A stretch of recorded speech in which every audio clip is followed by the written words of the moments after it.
Good morning, কেমন আছো তোমরা সবাই? আশা করি ভালো আছো। আর আমিও এখন খুব ভালো আছি। ভাবলাম আজকে একটা ছোট্ট ব্লগ শেয়ার করি। এখন বাজে সকাল 7টা আর আমি আদা দিয়ে লাল চা করছি, কারণ চাটা খেয়েই আমি বেরোবো।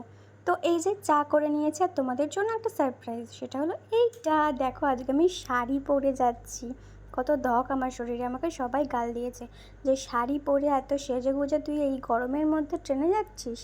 তো জানি না কেন আমার ইচ্ছে হয়েছিল, তাই জন্য যাচ্ছিলাম। তো আবার সেই একই সমস্যা, টোটো খুঁজতে খুঁজতে অনেক দূর এসেছিলাম, তারপর টোটো পেয়েও গিয়েছি।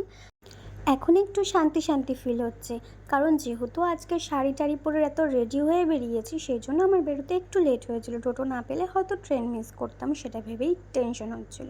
তারপর দেখো স্টেশনে চলে এসেছি, আর এসে অনেকক্ষণ ওয়েট করতে হয়েছিল, আমি কিন্তু লেট করে পৌঁছোইনি। তারপরে কি ট্রেনে উঠে গেলাম, আর যেই বগিটাতে আমি উঠেছিলাম, যেহেতু লেডিস ছিল সেই জন্য পুরো রাস্তাটাই ফাঁকা ছিল।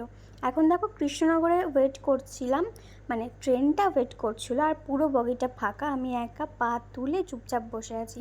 কৃষ্ণনগরে এখানটা যেহেতু অনেকক্ষণ দাঁড়ায়, তাই জন্য এখানেও অনেকটা ওয়েট করতে হয়েছিল।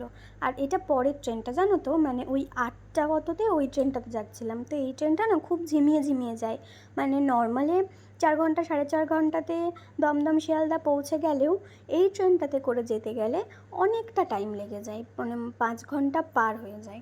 তো এখন যেই ট্রেনের লাইনগুলো তোমরা দেখতে পাচ্ছ, সেটা হচ্ছে দমদম ঢোকার ঠিক আগে। আজকে কিন্তু আমি দমদমেই নামবো, কেন সেটা তো তোমরা দেখতেই পাবে। দেখো, তোমাদের সাথে গল্প করতে করতে চলে এসেছি দমদমে। এইবার এখানে ট্রেন থেকে নেমে পড়ি। ট্রেন থেকে নামার সময় ভিডিও করতে পারিনি, কারণ অনেক ভিড় ছিল, শাড়ি পরে নিজেই নড়তে পারছিলাম না, তার উপর আবার ক্যামেরা।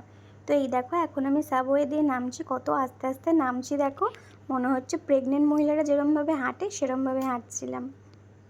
এখন দেখো এসকেলেটারে উঠে গেছি। আমি শাড়ি পরেছিলাম তো, তাই জন্য কেমন একটা ভয় ভয় হচ্ছিলো, যদি শাড়িটা কোথাও আটকে যায়, যদি জড়িয়ে যায়। আমি কখনো এতটা রাস্তা শাড়ি পরে ট্রাভেল করিনি এর আগে, হঠাৎ করে ইচ্ছে হয়েছিল তাই আজকে করেছিলাম। তো এই যে এখন এখানে চলে এসেছি। মেট্রোর জন্য ওয়েট করতে হবে, মেট্রোর জন্য খুব বেশিক্ষণ ওয়েট যদিও করতে হয়নি, পেয়ে গিয়েছিলাম মেট্রো। মেট্রো থেকে নেমে উঠে পড়েছি অটোতে। আর এত গরম ছিল যে আমি আমার খাবারটা, মানে লাঞ্চ যেটা করবো সেটার সাথে সাথে একটা সফট ড্রিঙ্ক নিয়েছিলাম। আর এইখানে হচ্ছে আমি যাচ্ছি স্প্ল্যানেটে যাচ্ছি। কেন সেটা তোমাদেরকে একটু পরে বলছি, ভুলভাল বলছি, হ্যাঁ, তোমরা একটু অ্যাডজাস্ট করে নাও। ব্যাপারটা হচ্ছে এই যে স্প্ল্যানেটে এসে আমি দেখা করেছি তিতলির সাথে, কারণ আজকে আমাদের অনেক কিছু প্ল্যানিং ছিল। প্ল্যানিংটা কেন সেটাও তোমরা পরের ভিডিওগুলোতে জানতে পারবে।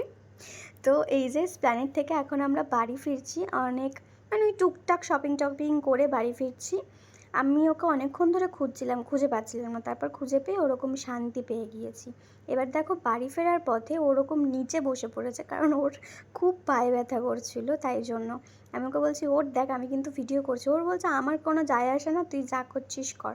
তো যাই হোক, তিতলির সাথে তিতলির রুমেই কিন্তু রাত্রিবেলাটাতে ছিলাম। তারপরে সকালবেলা চলে এসেছি কাশিমবাজার, মানে রাত্রিবেলাটা ওর কাছে থেকে তখন আর কোনো রকম কোনো ভিডিও ক্লিপ নিইনি। তাই এখন কাশিমবাজারে এসে হঠাৎ করে আবার ভিডিও করতে মনে পড়ে গিয়েছে। এখন আমি যাচ্ছি বাড়ির দিকে। বাড়িতে গিয়ে এখন অনেক অনেক অনেক কাজ বাকি আছে, আর আমি কি করছি না করছি সেগুলো তোমরা অবশ্যই পরের ব্লগে জানতে পারবে। চলো আজকের মতো টাটা, বাই বাই, সবাই ভালো থেকো, সুস্থ থেকো।